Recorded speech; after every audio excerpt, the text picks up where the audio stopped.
Thank you, Mayor. Keith Selman, Interim City Manager. I want to address that right off the top. This management does know that we have an issue.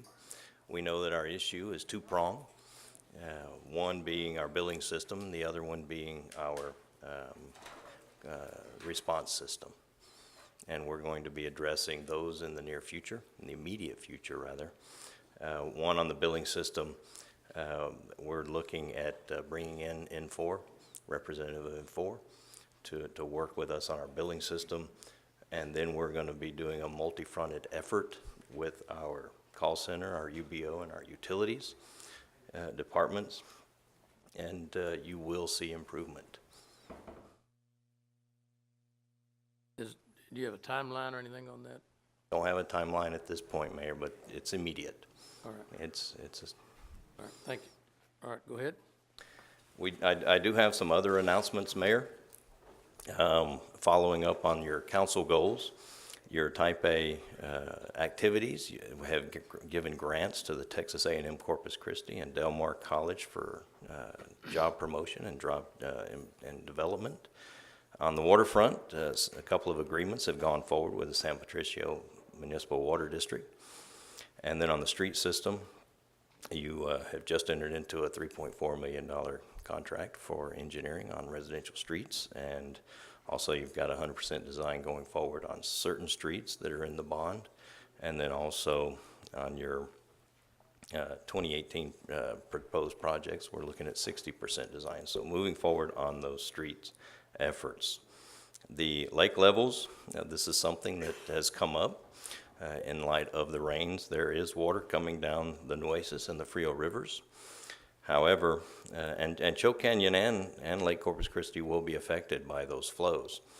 But we do not anticipate being able to come out of stage one at this point.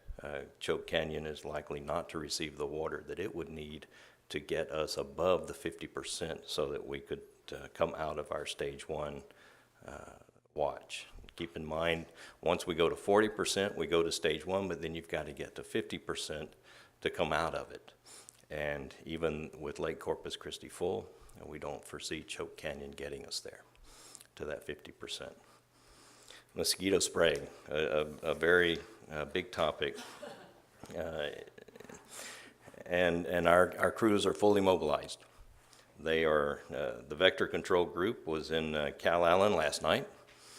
Tonight they will be in Annaville and around the airport area. And then tomorrow night they'll be on Padre Island and Flower Bluff areas. We do encourage people to empty their water containers, any water they have standing on their properties, do everything they can to drain those. Be sure to mow that grass and the high weeds and the vegetation trimmed. Our sandbags, we had a huge success with our Sandbag program over this past weekend. And it was really a Herculean effort on the part of our crews. I don't know if any of the council was aware of how that proceeded, but it was a drive-up operation. It was McDonald's. You drove up, you got your sandbags, you didn't have to get out of your car.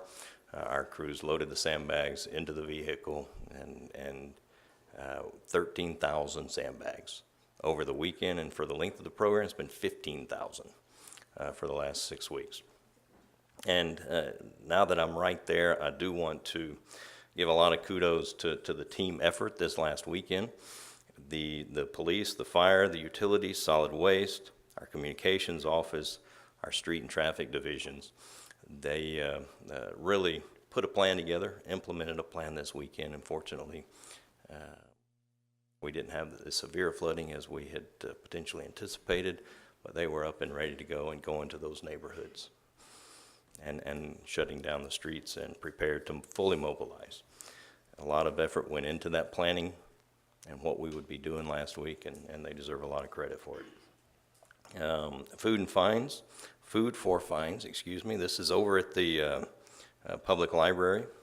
They will be occurring. Food for Fines is a program that's in honor of the National Hunger Awareness Month, and that will be ongoing through the end of this month. You can donate food items, including pet foods, packaged food, canned food, pet foods, up to anything that's donated worth $1 will be used to waive those fees, and so far about $400 in overdue fees have been waived. We also have a very short video on Chaparral Street. As you know, we've converted that to two-way. We do have a video on that to present to the council, what that'll look like.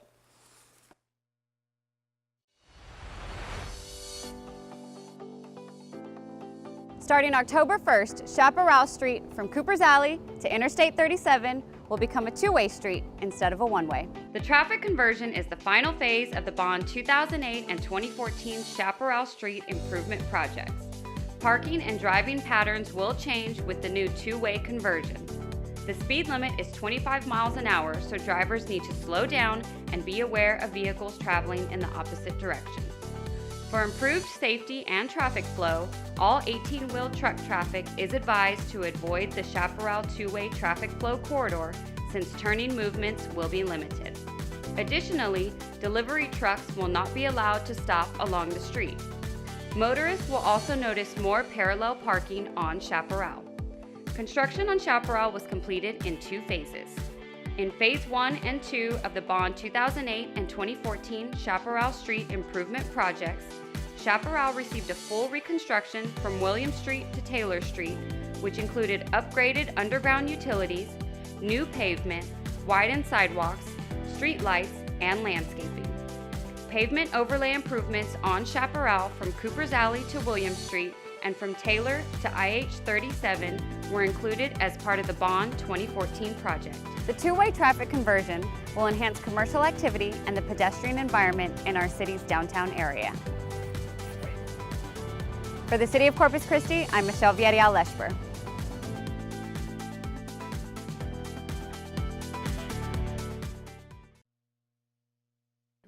Mayor, that concludes my report. All right, Ms. Rubio? Mr. Stillman, how many Mosquito trucks do we have out there? Chief, if you would.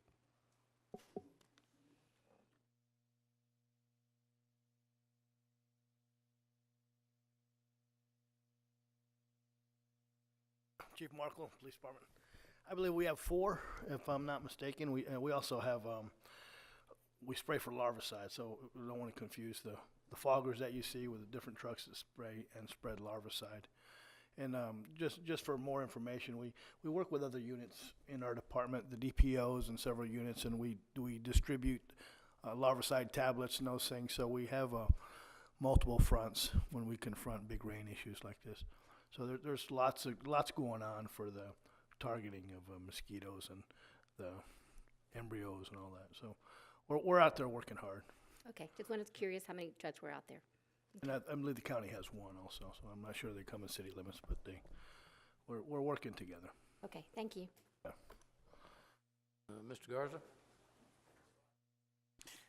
Chief, you may want to stick around there for a second. It's also related to the mosquito prevention efforts. Got a text a little while ago from Bob Cagle from King's Crossing, and I know they said, well, we might get over there next week, maybe. And I'm just hoping that they can get on the list. Who said that? Bob Cagle from the King's Crossing Homeowners Association was saying that he had called in, and that's the response I gave him. The issue with King's Crossing is that, you know, it's well overgrown.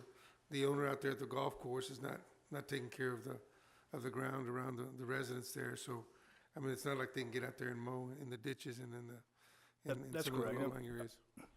For one clarification, we did get the 5th truck running, Ms. Rubio, so actually there's 5. There's 5 trucks running. We have our schedule out. We're going to stick to those schedules. I think Southside's tomorrow. We're not. Yeah, Well, I don't know who would have passed that on. Maybe we'll get out there. We'll absolutely get out there. We can just And get we'll King's- be out yeah. there on schedule. And Chief Blackman has been doing a good job following up with the King's Crossing issues, making sure we have access when we need access and we get on there. We'll do our best to address those issues, Councilman. Thank you, Chief. Yes, sir. And then the other questions for the city manager related to N4. I know I've been concerned about the water bills for a number of months now. And I know 2 weeks ago, I was told that we're going to call and see if we can get them in here. I mean, this particular issue needs to be elevated to a point where if they can't come in the next few days, and we got to figure out whether to pull the plug on that system or not. But we bought a system from them. We've still got some issues, and we haven't gotten them in here to the building.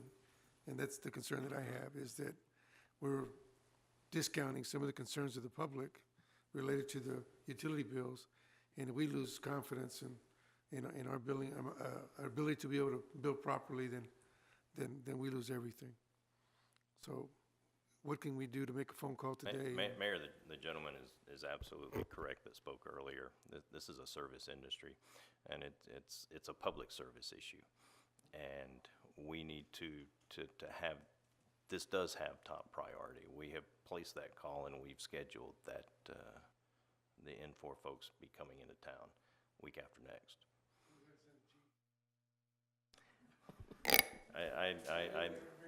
I don't think incarceration is an option once they get here. But yes, Mayor, they are coming week after next. Yes, sir. That's what we've done. Mr. Smith?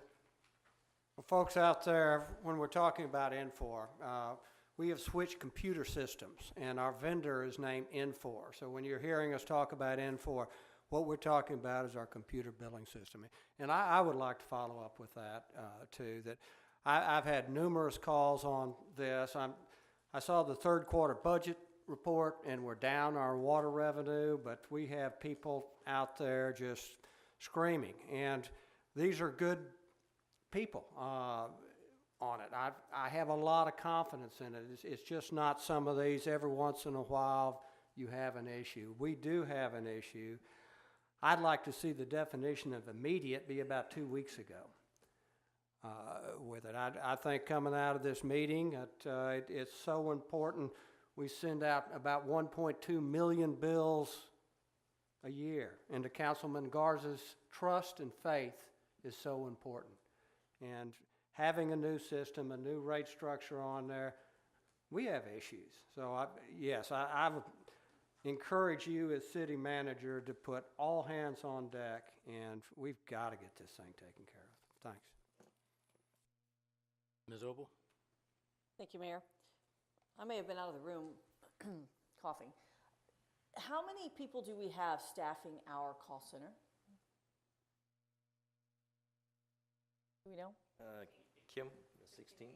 Yeah, 15 to 18. So my question has been sort That's- of consistently as we've been looking at some of these challenges, it seems to me that's a sweet spot unless we have system issues that we can't grow, we can't expand. And they are, I think as Mr. Resendez pointed out, they are the front line. And basically our call center is getting some very negative response because there's just physically not enough of them to take care of the situation. So the 1.5 hour waits, so we don't hear back. So I don't know if that's an opportunity that we can staff it up and ramp it up and get that part fixed as we're looking at these more problematic issues related to really doing the forensic work on the system. And when and I realize that there are challenges, but it's a top to bottom. I mean, it's when I turn the tap on and then when I get that bill. Somewhere in that whole system, it needs a very deep dive to be able to understand what we're doing.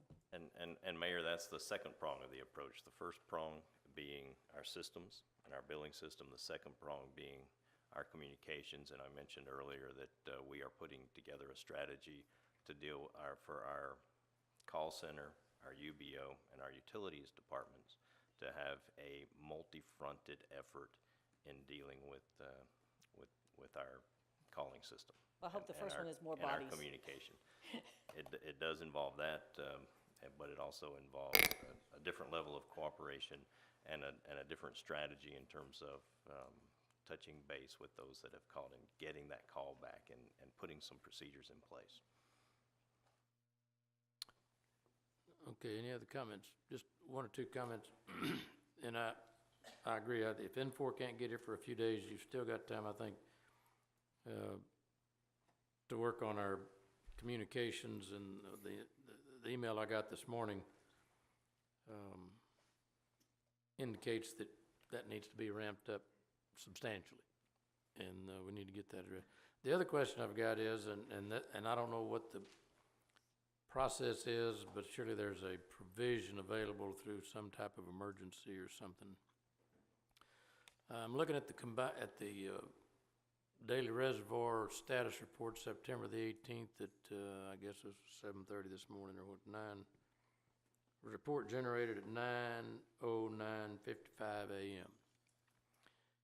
Lake Corpus Christi right now is at 80.8% capacity.